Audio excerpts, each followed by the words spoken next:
ये तस्वीरें जरा देखिए, फ्रांस की सड़कों पर अब सेना भी उतार दी गई है और ये आगजनी की तस्वीरें, ये उठता हुआ धुआं बता रहा है कि ये प्रदर्शन कोई सामान्य प्रदर्शन नहीं है। ये देखिए किस तरह से आगजनी की गई है, कैसे आसमान धुएं से एक तरह से फट गया है और अब सेना भी सड़कों पर उतार दी गई है और लोगों से पीछे हटने के लिए कहा जा रहा है, लेकिन लोग हैं कि वो पीछे हटने के लिए तैयार नहीं। सरकारी सामानों में आग लगाई जा रही है और सरकार की नीतियों के विरुद्ध अब फ्रांस की जनता सड़कों पर उतर आई है। नेपाल के बाद फ्रांस में स्थितियां कैसी हैं जरा देखिए। प्रदर्शनकारी पुलिस के साथ भिड़ गए और कई जगहों पर आगजनी भी की गई। फ्रांस में विद्रोह की तस्वीर आपको दिखा रहे हैं। हालांकि कुछ जगहों पर जो सुरक्षाकर्मी हैं वो आंसू गैस के गोलों का इस्तेमाल कर रहे हैं, लेकिन ये विद्रोह को और भड़का रहा है। दमन करने का जो तरीका है विद्रोह का, उस पर प्रदर्शनकारी भड़क रहे हैं और ये देखिए किस तरह से सड़कों पर, ये देखिए पुलिस कोशिश कर रही है कि लोगों को किसी तरह से रोका जाए, लेकिन प्रदर्शनकारी आगे बढ़कर न सिर्फ गाड़ियों को तोड़ रहे हैं, न सिर्फ सार्वजनिक संपत्तियों को नुकसान पहुंचा रहे हैं, बल्कि पुलिस को भी पीछे खदेड़ रहे हैं और पुलिस को शील्ड के पीछे छिपना पड़ रहा है।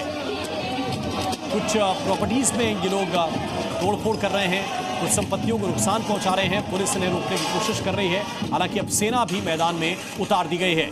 जो सुरक्षाकर्मी हैं वो प्रदर्शनकारियों की तरफ ऐसे भागते हुए दिख रहे हैं, दूसरी तरफ प्रदर्शनकारी भी उसी तरह से जवाब दे रहे हैं। कुछ जगहों पर पीछे हटते हैं, थोड़ी देर के बाद फिर आगे बढ़ना शुरू कर देते हैं। और फ्रांस में किस तरह से ये विद्रोह हो रहा है जरा उसकी तस्वीर आप देखिए।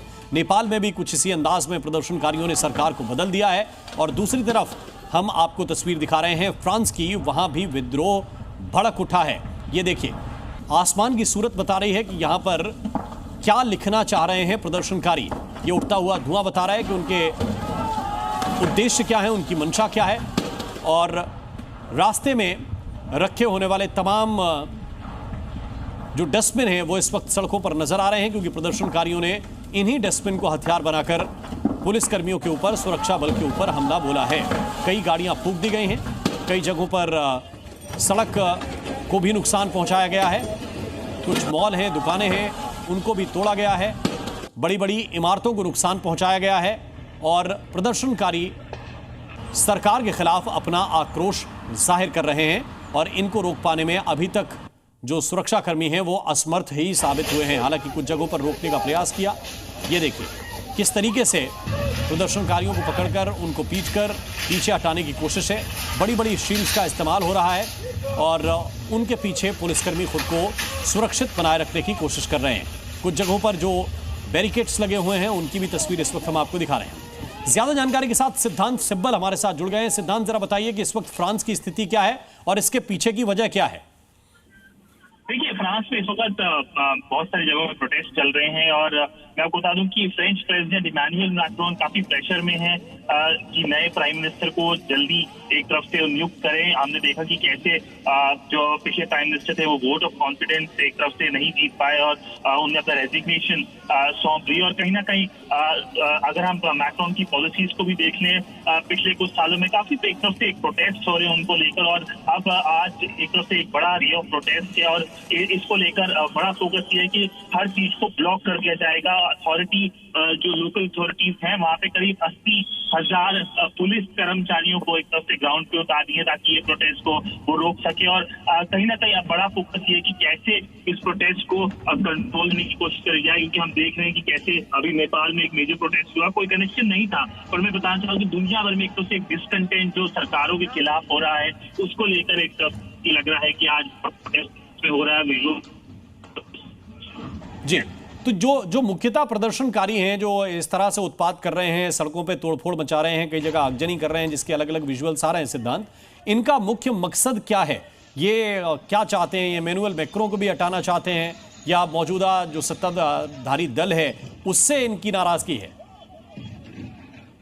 देखिए, ये जो प्रोटेस्ट हैं हम देखें कि 2017 में भी ऐसे हुए थे, 2020 में भी प्रोटेस्ट हुए थे। तो रेगुलर प्रोटेस्ट फ्रांस में ऐसे होते रहते हैं। पर जो इस बार प्रोटेस्ट है, एक तरफ से एक प्राइम मिनिस्टरशिप को लेकर एक प्रोटेस्ट है, जो प्राइम मिनिस्टर जो फ्रेंच प्राइम मिनिस्टर की जो सरकार है उसको कोलैप्स को लेकर जो एक तरफ से प्रोटेस्ट जारी हो रहे हैं, और फोकस ये है कि कैसे एक तरफ से ट्रांसपोर्ट सिस्टम, एक लाइफ को जो रोजमर्रा की जिंदगी है उस पर काफी इम्पैक्ट हो सकता है। तो कहीं ना कहीं अब देखने वाली बात होगी जैसे जैसे अब दिन बढ़ता जाएगा कि कैसे इन प्रोटेस्ट को लेकर एक तरफ से इनको कंट्रोल फॉर्मेट में कोई वायलेंस ना हो। एक तरफ से प्रोटेस्टर्स ने मैक्रोन की जो विदेश नीति है उनको भी एक तरफ से टारगेट करा है कि इसको लेकर उनको काफी खफा है, और एक तरफ से जैसे फ्रांस आज एक वाइड स्प्रेड डिसरप्शन को लेकर आज रेडी हो रहा है, उसको लेके एक बड़ा फोकस है कि कैसे इसको एक तरफ से कंट्रोल करा जा सके। जी, हमारे साथ इस वक्त रोविंदर सचदेव जुड़ गए हैं, विदेश मामलों के जानकार हैं। रोविंदर जी, आपका बहुत बहुत स्वागत जी न्यूज पर। और फ्रांस के प्रोटेस्ट को इंडिया के परिप्रेक्ष्य में हम कैसे देखें, या हमारी नजर से इन प्रदर्शनों को कैसे देखा जाना चाहिए? एक नजरिया तो ये है कि ये जो प्रोटेस्ट है फ्रांस की, ये बेसिकली सरकार की पॉलिसीज के डिससैटिस्फैक्शन जताती हैं, इकोनॉमिक डिफिकल्टीज दिखाती हैं जी। और एक और चीज है इसमें कि इसमें जो आपके लेफ्ट है या फार लेफ्ट है फ्रांस की, और जो फार राइट है, इन दोनों मतलब मुद्दे दोनों के सेम हो गए हैं। ये बड़ा अजीब सा एक बेसिक फैक्ट है कि दोनों के जो राइट के और लेफ्ट के जो इवन जो एक्सट्रीम्स हैं, उनका सेम पॉइंट है कि जो फ्रांस की सरकार का जो बजट है और उस बजट को लेकर के जो ये ऑस्टेरिटी मेजर्स लगाए जा रहे हैं जी, खर्चे कम, सब्सिडीज हटाई जा रही हैं, जो फ्रांस कोशिश कर रहा है, रिटायरमेंट एज बढ़ाई जा रही है या कम करी जा रही थी, राइट। तो इन सब चीजों को लेकर हेल्थ इंश्योरेंस कम करी जा रही है, तो इन सब चीजों का क्यूमुलेटिव ये इम्पैक्ट। एंड ऑफ कोर्स एक और चीज है, इन सब के बैकग्राउंड में यूक्रेन वॉर के द्वारा जो यूरोप की इकोनॉमी में जो धक्का लगा है वो भी एक फैक्टर है डेफिनेटली। बहुत बहुत शुक्रिया, बहुत बहुत धन्यवाद आपका इस पूरी जानकारी के लिए।